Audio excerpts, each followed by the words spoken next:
Have you ever said one sentence that made a whole room go quiet? Have you ever tried to take it back, but it was already out? And have you ever looked at a person and thought, this is a bad idea, and still you did not step away? Stay with me, because at the end of the story, I want you to tell me in the comments if you think I did the right thing. It happened at a wedding. Not my wedding. Not my ex-wife's wedding. A cousin's wedding. My ex-wife's mom asked me if I was good in bed in front of a room full of people. And the worst part is I answered her. But I am getting ahead of myself. My name is Cole Barrett. I am 41 now, but I was 39 when this started. I run a small repair and remodel crew in a river town in western Kentucky called Marlow. If you have never lived in a place like Marlow, let me paint it for you. People do not say hello with their words first. They say it with their eyes. They look at your hands. They look at your truck. They look at your ring finger. Then they decide what story they already know about you. 3 years before that wedding, my marriage ended. Not with yelling. Not with slammed doors. It ended like a radio getting turned down. One click at a time until you do not notice it is gone. My ex-wife's name is Natalie. We were together for 11 years. At first we were a team. We did yard sales on Saturdays. We cooked on Sundays. We laughed at dumb shows on weeknights. Then work got busy. Then life got heavy. Then we started talking about tasks instead of feelings. Did you pay the bill? Did you get the oil changed? Did you call your mom? We stopped asking the real questions. One night we sat at our kitchen table and did not touch our food. The room felt too clean, like a house staged for someone else. Natalie looked at me and said very plain, Cole, I think we are done. I waited for a punchline. There was none. I said, are you sure? She said, I have been sure for a long time. It hurt, but it did not surprise me. That is the part people do not understand. Sometimes the end does not hit like a crash. Sometimes it feels like finally seeing what has been there the whole time. The divorce was final on a Friday. I remember that because I had a building check that morning. I drove to a job site with the stamped papers on my passenger seat. They sat there like a brick. My foreman is named Mason. He has worked with me for 8 years. He is the kind of friend who will hand you a bottle of water and not ask why you are shaking. He saw my face and said, you good? I told him I am fine. He looked at me, then looked away like he was giving me a little space to lie. That first night I went home to a half-empty house. Natalie had taken what was hers. I did not blame her. The line between her things and my things was sharp. That made it feel more real. I sat on my back porch and listened to the town settle. A dog barked down the street. Crickets kept time. Someone's TV talked through an open window. I held a beer and did not finish it. I told myself, you will be okay. I told myself that for 3 years. And here is the truth. I was not falling apart. I was not drinking all day. I was not crying in the grocery store. I went to work. I paid bills. I fixed broken sinks for older neighbors who could not do it anymore. I showed up when a buddy needed help moving a couch. On the outside, I was the same man. But inside, I stopped planning. I stopped buying tickets to anything. I stopped saving for trips. I stopped letting people get close enough to notice I had gone quiet. Mason tried to pull me back. He would say, come by the cookout. Or, let's watch the game. Or, my wife has a friend who would like you. I would nod and say maybe. Then I would find a reason to work late. One Wednesday night he called me and said, I need you at a wedding. I said, no. He said, please. I said, still no. He said, I am not sitting through 4 hours of speeches alone. He said it like a joke, but I could hear something else under it. He was worried about me. The wedding was for Natalie's cousin, a woman named Kyla. The reception was at a barn venue outside Marlow, out past Hinton Road. A place that looks simple but costs a lot. String lights on every beam. White tablecloths. A band that knows the same old songs everyone can dance to. And an open bar that Mason found in under 30 seconds. I told myself I would go for 1 hour. I told myself I would say hello to a few people. Then I would slip out. That was the plan. It was a weak plan, but it was a plan. I walked in and felt eyes on me right away. Not mean eyes. Just curious eyes. In Marlow, news moves fast. People still remember my wedding like it was a local holiday. They remember the cake. They remember Natalie's dress. They remember how I cried when she walked in. They also remember the divorce, and they like that story even more. I stayed near the edge of the room with a drink I did not taste. I watched people laugh. I watched couples lean into each other. I watched older men slap shoulders and tell the same jokes. It made my chest feel tight, like I had a belt pulled too close. Then I saw her. Her name is Diane Kessler. She is Natalie's mother. She was 59 then. She is not the kind of woman who floats around and begs for attention. She moves slow. She chooses her words. She can make you feel seen without making a show of it. I had known her for years. She had been at our engagement dinner. She had brought banana bread to a job site once, because Mason told her I was skipping lunch. Back then, she was just my mother-in-law. Kind one, but still a boundary. That night, she wore a deep blue top and dark pants. Her hair was silver and pinned back. She laughed at something at a table, and it hit me in a strange way, like I had forgotten people could laugh like that. Not loud, not fake, just real. She spotted me by the bar and walked over. She smiled and said, "Cole." Not cold, not sweet, just steady. I said, "Hi, Diane." I felt my face get warm, and I hated that. We talked like normal people. "How's work? How's the town? How's your garden?" She asked about my crew. I asked about her tomatoes. She remembered things I did not expect her to remember. A bad supplier I fought with. A knee injury I got years back. Felt easy. That was the problem. Easy can trick you. Then her friend leaned in and said something in her ear. Diane nodded, then turned back to me. And in the same calm voice you might use to ask about the weather, she asked it. "You look like you would be good in bed. Are you seeing anyone?" Time did not stop. Music kept playing. People kept laughing. But my brain did something odd. It went quiet, like a light clicking off. I could feel Mason beside me. He made a sound like he swallowed wrong. Diane looked right at me. She was not teasing. She was not drunk. She was just waiting. I had a choice. Joke. Walk away.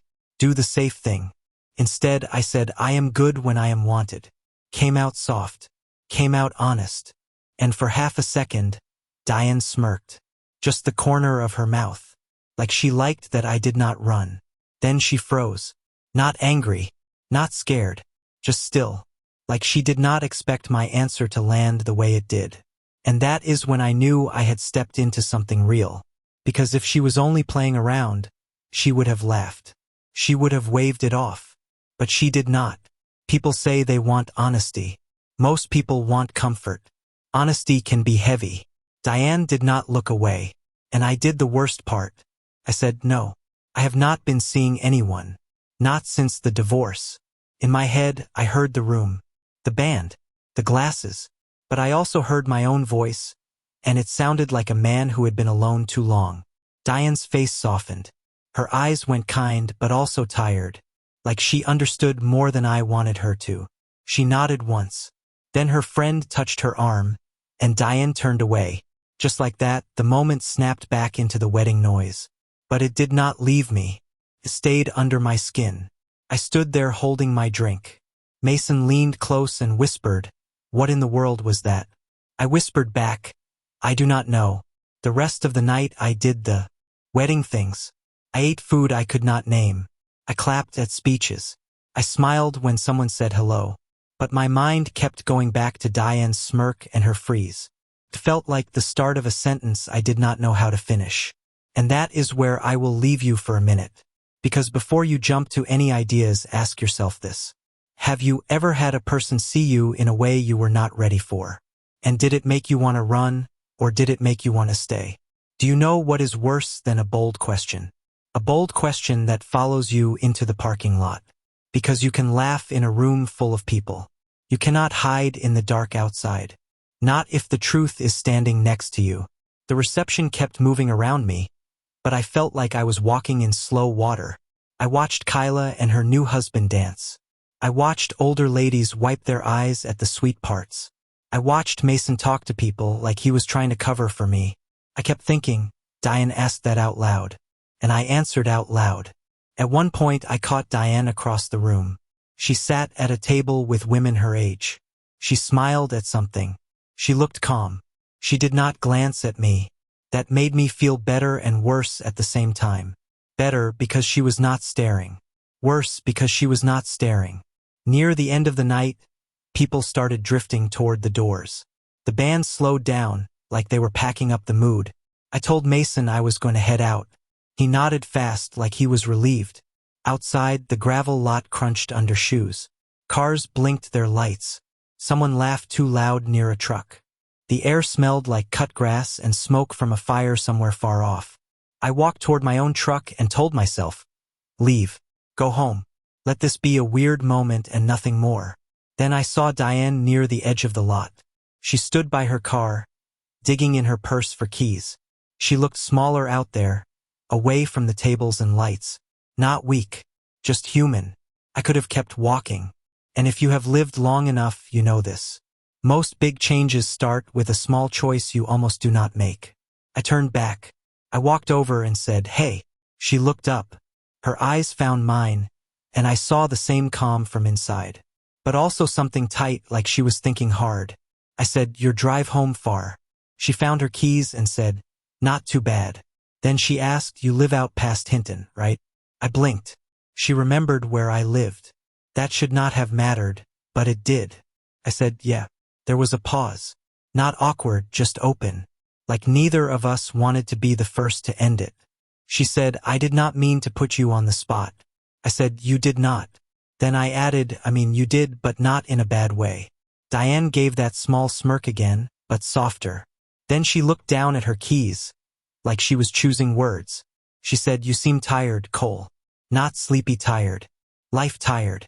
I wanted to joke. I wanted to say, work is busy. But I heard myself say, I am. We stood there with the wedding behind us, and I told her about my business. Not the brag stuff. The real stuff.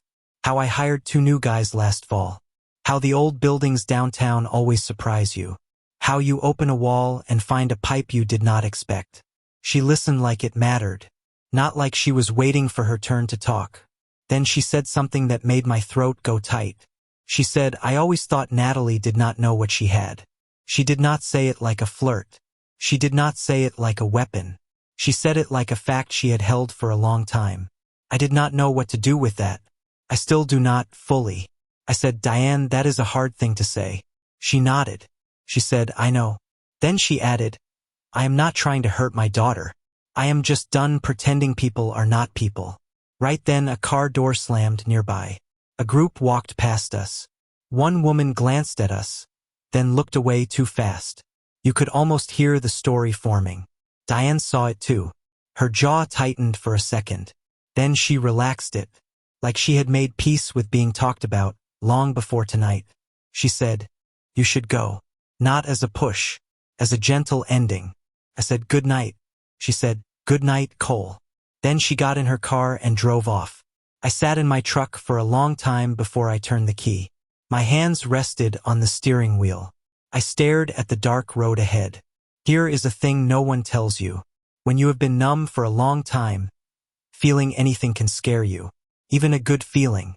Even hope. Hope can feel like risk. I drove home slow, and I kept hearing her words. I always thought Natalie did not know what she had. Each time I heard it, a new question popped up. Was she right? Did Natalie know? Did I know? At home, the kitchen was too quiet. I put my keys on the counter. I stood there like I forgot what people do after a wedding. Then I said out loud, to nobody, this is a problem. The next day brought work. Work always brings a reason to move. We had a job at an old brick building near the river. The owner wanted a new back door and a ramp. Simple on paper. Hard in real life because the bricks were old and the frame was warped. My crew showed up. Mason showed up with coffee. He acted normal, but I could feel his questions. Around noon, he finally said it. He said, Cole, what was that last night? I said, drop it. He said, I will, but you looked like you saw a ghost. I told him, I am fine. Came out sharp. Mason did not get mad. He just nodded. Then he said, fine is not a life. Then he went back to work. That line stuck with me all day. Fine is not a life. That night, I got a text from a number I knew but did not expect. Diane. It said, "I hope I did not embarrass you." I stared at it. My thumb hovered over the screen. I could have ignored it. That would have been clean. That would have been safe. Instead I typed, "You did not. You surprised me." A few minutes later she wrote, "I surprised myself too." I laughed once, quiet in my empty kitchen. Then my face went serious again. Because now it was not just a moment. Now it was a thread. And if you pull a thread, you find out what is really holding. We texted a little more. Small things. Work. The weather. Her tomatoes. But under the small words was a bigger thing we both felt. We were walking near a line. Before I go further, I want to ask you something. Where are you listening from right now? What country, what state, what city? Drop it in the comments because I read them. And if you like stories about grown people making messy choices late in life, hit subscribe. There are more coming, and they get wilder than a wedding bar. That weekend I ran into Natalie at the grocery store. Not planned. Nothing dramatic. Just an aisle with cereal and a bright light overhead. She looked good. Not glowing. Just steady. Like she had found a rhythm without me. We said hello. We did the polite talk. How's work? How's your dad? She asked about my mom. I asked about her job. Then she looked at me and said, "Are you seeing anyone?" My stomach dropped. Not because I was guilty. Because I knew the town was already talking. And I knew where her question would lead. I said, "No. Not yet." That was true, but it also felt like a dodge. Natalie watched my face. She said, "Okay." Then she picked up a box and walked away. That night Diane called me. Not text. A call. I saw her name and my heart did a hard thump. I answered on the third ring because I did not want to seem eager. Which is funny. Because I was eager. Diane said, "Cole, I have been thinking." She paused. She said, "I do not want to cause trouble. I do not want to hurt Natalie. But I also do not want to lie about what I feel." I held my phone tight. I said, "Diane, I do not even know what we are doing." She said, "Neither do I." Then she said, "Can we talk like adults? No games. No pretending." I said, "Yes." We talked for a long time. About our past. About her marriage ending years ago. About my marriage ending. About how lonely can live inside a house with two people. She did not share everything. I did not either. But the door cracked open. When we hung up, I sat in my kitchen and stared at the cabinet I still had not fixed. And I thought, this is how it starts. Not with a kiss. Not with a big move. It starts with a person calling and asking you to be real. And that is when I realized something else. The question Diane asked at the wedding was not just about bed. It was about courage. It was about whether I was still alive inside. Because if you can answer the awkward question, maybe you can answer the hard ones too. If you think the hardest part was the wedding, you are wrong. The hardest part was waking up the next day and realizing I wanted more. Because wanting more means you can lose more. And I was out of practice at risking anything. 2 weeks after the wedding, I was in my kitchen with a screwdriver. I was fixing a loose cabinet hinge. I had been putting it off for months. It is strange what we ignore when we are tired. Small problems feel like proof you cannot handle big ones. My phone rang. Diane. I stood there holding the screwdriver like it was a strange tool from another planet. I answered. She said, "Cole, I have been thinking about that night." She said, "I overstepped. I am sorry." I could hear her breathing. She was not acting. She sounded like she meant it. I set the screwdriver down. I said, "You do not need to be sorry." There was a pause. Then she let out a small breath. Like my answer took weight off her chest. We talked. At first it was simple. Work stuff. Town stuff. Then it got deeper without warning. Like a road that looks flat until you hit a drop. She asked about a job I was doing downtown. An old building with weird walls. Every time we opened a section, we found something odd. Pipe in the wrong place. Rot where the wood looked fine. Wires patched by someone who should not touch wires. I told her these buildings hide their damage. She said, "People do too." That line hit me. I laughed, then I did not. Because she was right. When we hung up, The cabinet was still not fixed. But I did not care. My house felt less like a waiting room. 2 days later she called again. Ansvarig fast. Then I pretended I did not answer fast by saying, "Hey, what's up?" Like I was busy. She did not comment. By the next week, we were talking almost every other day. Sometimes it was 10 minutes. Sometimes it was an hour. It was not romantic talk. Not dirty talk. It was grown people talk. Real talk. One day she said, "Do you want to meet for coffee? Just coffee. Public place. No secrets." My mouth said yes before my mind finished thinking. We met at a small shop across the river in a town called Graylin. Not far, but far enough that fewer people would spot us. The shop had old chairs and a chalkboard menu. The kind of place where the barista knows your order by day 2. I got there early. I picked a table near a wall. My hands did not know what to do. I wiped a spot that was already clean. I checked my phone even though there were no texts. Then Diane walked in. Her hair was down, silver and soft around her shoulders. She wore a simple top and a light jacket. She looked like herself, but also like a woman who chose her outfit for a reason. She saw me and smiled. Not big, just enough. Then she sat down. She wrapped both hands around her mug. And she said, "Tell me something true. Not small talk. Something real." Here. I thought of a dozen safe answers. Work is busy. The weather is nice. My knees hurt. Instead I said, "I spent 3 years telling myself I was fine. I got good at it. But fine is not the same as okay. And okay is not the same as good. I have not been good in a long time." Diane nodded like that was the right door to open. Then she told me about her marriage. Not every detail, just the shape. How her husband needed to be the biggest thing in every room. How she got used to shrinking. How the hardest part was not being alone after. It was realizing she had been alone before she left. My throat tightened, because I knew that feeling. I told her about Natalie and me. How I worked on the house we shared, but did not work on us. How I fixed things with my hands because I did not know how to fix feelings. Diane listened. Then she said, "Cole, that does not make you a bad man. It makes you a man who learned to show love by doing, and forgot how to just be there." It stung. Not because it was mean, because it was true. We sat with that. We did not rush past it. That is one thing older people learn. You cannot run from the hard parts forever. They show up again, just wearing a new shirt. We talked for 2 hours. When we finally stood up, my legs felt stiff, like I had been sitting too long. Diane smiled and said, "Same time next week." I said yes. Too fast again. Driving home, I felt something new. Not joy like fireworks. More like a small light turning on. I realized I had something to look forward to. And that is when the first real trouble started. Because in Marlowe, nobody looks forward to something quietly.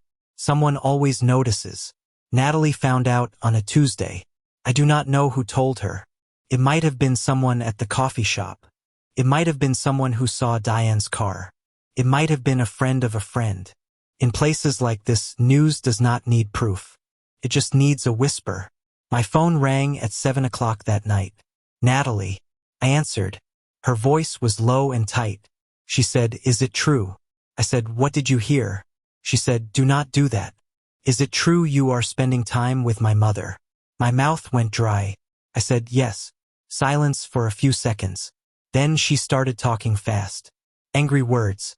Sharp words. She used the word betrayal. She said I always took things that belonged to her. She said her mother was not some prize. I let her talk. When she stopped to breathe, I said, "Natalie, we have been divorced for 3 years." She said, "That is not the point." I said, "Then what is the point?" She hung up. I sat there with the phone in my hand. My food went cold. I did not move for a long time. Then a text buzzed. "Diane," said, "I heard she called you." A moment later it said, "I am sorry. Maybe I should stop." I stared at those words. Maybe I should stop. This is where I want you to think about your own life. How many times have you walked away from something good because it got hard? How many times did you choose the clean exit because you were tired? I was tired. But I was also done being asleep in my own life. I typed back, "Do not stop." Diane did not reply right away. My heart beat hard in my chest. I made coffee I did not need. I paced in my kitchen. Then my phone buzzed. She wrote, "You know this is not simple." I wrote, "I know. I also know the last few weeks are the first time in 3 years I have looked forward to waking up." There was a long pause. Then she wrote, "Okay, just one word." But it held a lot. And that was not the end of trouble. That was the start of a new kind. Because now it was not just my feelings. It was family. It was town talk. It was real risk. The next morning, I almost messed up a job because my head was somewhere else. We were replacing a rotten step at an older man's house. His name was Mr. Larkin. He is in his 70s and he moves slow. He watched me measure twice and cut once like he was watching a kid learn again. I set my foot on the step and it gave way. Not a full fall. Just a hard drop that made my knee sting. I grabbed the rail and caught myself. Mr. Larkin said, "Cole, you okay?" I wanted to say yes, but my voice came out rough. I said, "I am distracted." He nodded like he already knew. He said, "I've been there." He pointed to a chair on his porch. He said, "Sit for a minute." So I sat. And this old man, who barely knows my story, gave me advice that felt like a hammer hitting a nail. He said, "When people get mad, they say things to win. When people get scared, they say things to hurt first." He said, "Do not build your life around one sentence somebody said in fear. Build it around what you see over time." I thought about Natalie, her sharp words, the way she hung up. I thought about Diane, her apology, her one word, "Okay." That was a pattern too. When I stood up, my knee still hurt, but my head felt clearer. I realized I needed to speak to Natalie again, not to fight, but to set a line. Not a cruel line, clean one, so nobody could twist the story for us. That evening I called Natalie back. She did not answer, so I left a message. I said, "I am not trying to take your mother from you. I am trying to live my own life. If you want to talk, I will listen. If you want to yell, I will not." I did not know if it would help, but it felt better than pacing in circles. Sometimes grown-ups do not need louder words. They need clearer ones. Have you ever watched a rumor grow faster than the truth? It is like a weed. It does not need care. It only needs space. And our town had plenty of space for it.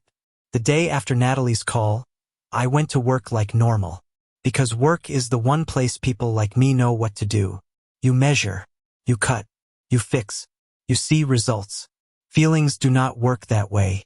We were on a job near the edge of town, fixing a porch roof for an older couple. The boards were soft in spots. The nails were rusty. It was the kind of job that can turn bad if you rush. Mason climbed a ladder beside me. He did not talk much. Then he said, "People are talking." I kept my eyes on the wood. I said, "Let them talk." He said, "I can handle talk. I am more worried about you." I did not answer, because I did not know what to say. That afternoon, Diane showed up at the job site. Not to be cute, not to make a scene.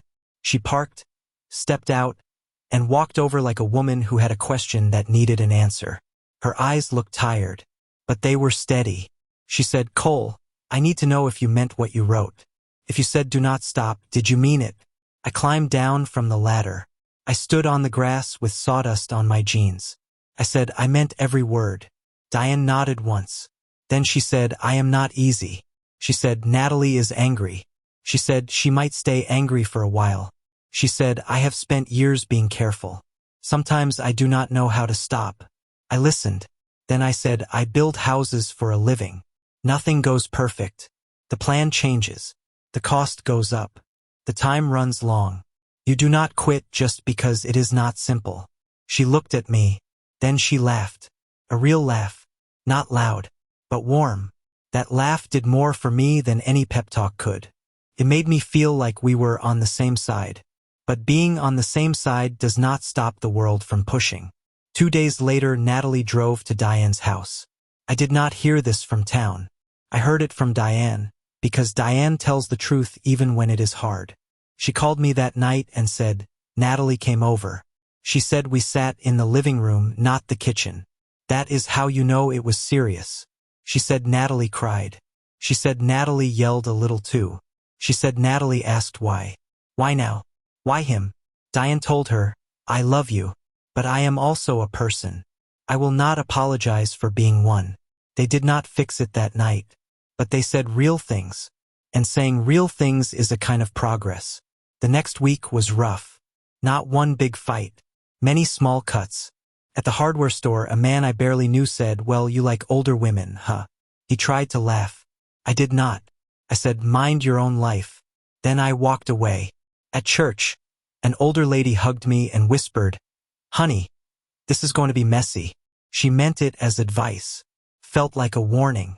At work, one of my crew guys asked if it was true. He was not mean. He was curious. I told him, keep your eyes on the job. He nodded. Then Mason made it worse by accident. We were on a kitchen job and one of the guys said, boss, you seem lighter lately. Mason, without looking up, said, it's because he's seeing Natalie's mom. The room went quiet. Even the drill stopped. I stared at Mason. He finally looked up and saw my face. He mouthed, oh. I did not blow up. I did not yell. I finished the day. Then I drove home in silence so loud it felt like sound. When I called Diane that night, I told her what happened. She was quiet for a moment. Then she said it was going to come out. This is Marlo. I said, I know. I just wanted us to choose when not have it chosen for us. She asked, does it scare you? People knowing. I thought hard. Then I said, no. What scares me is losing something good because I did not protect it. Diane said, you do not need permission to believe you deserve good things. Then she said, you are going to have to stop living like you are waiting to be told you can be happy. That hit me, because she was right. I had been living like happiness was a thing other people got, like a gift I did not qualify for. Over the next months, we stayed quiet but steady. Dinner at her place. Koffie är mine. Long drives on back roads where the fields stretch wide. Sometimes we talked. Sometimes we just listened to the tires on the road. That kind of quiet is not empty. It is full. There were real conflicts, not just words. One Saturday, my truck broke down on a narrow road in the rain. No signal. No help. I tried to fix it in the mud and got nowhere. My hands were cold. My back hurt. I felt stupid and alone. Then I saw headlights. Diane's car. She had tracked me down by calling Mason, then driving roads until she found me. She got out in the rain, wearing old shoes, and said, you okay? I wanted to act tough, but I said, I am not. I am tired. She stood beside me and held an umbrella over both of us. She did not fix the truck. She did not need to. She just stayed. Later, she told me something from her view. She said, when I asked you that question at the wedding, I thought you would joke. She said, when you said I am good when I am wanted, I did smirk.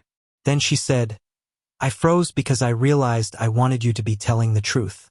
And I did not expect to want that. Hearing that made my chest feel tight in a different way.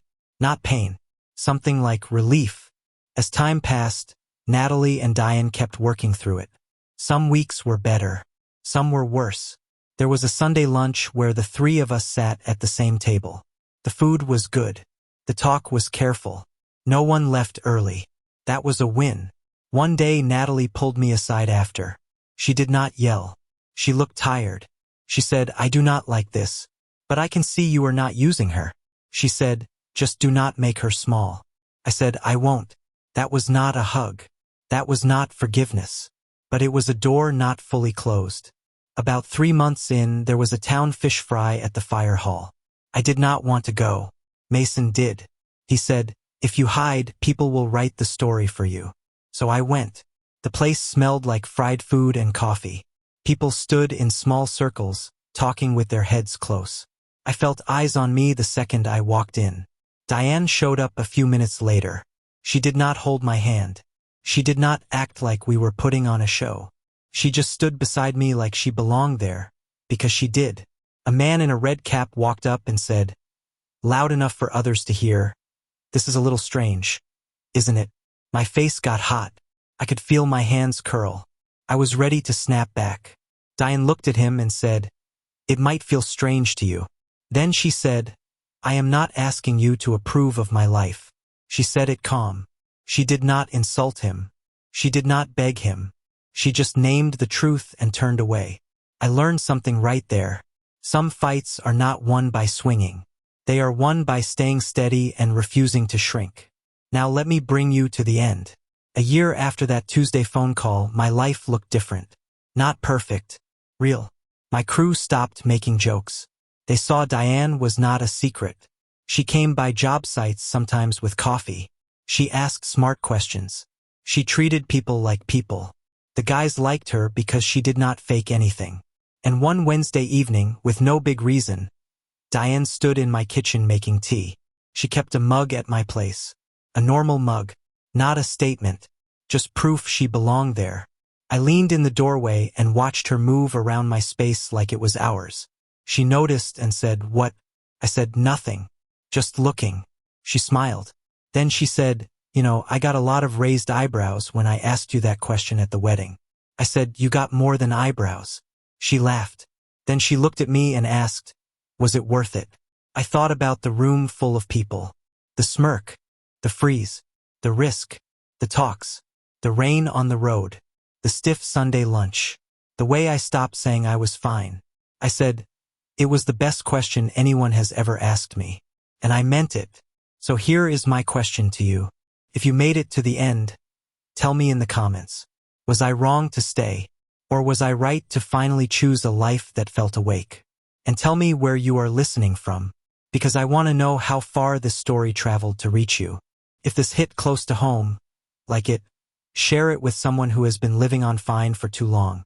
And subscribe for more stories like this, because sometimes the second half of life is where the real chapters start.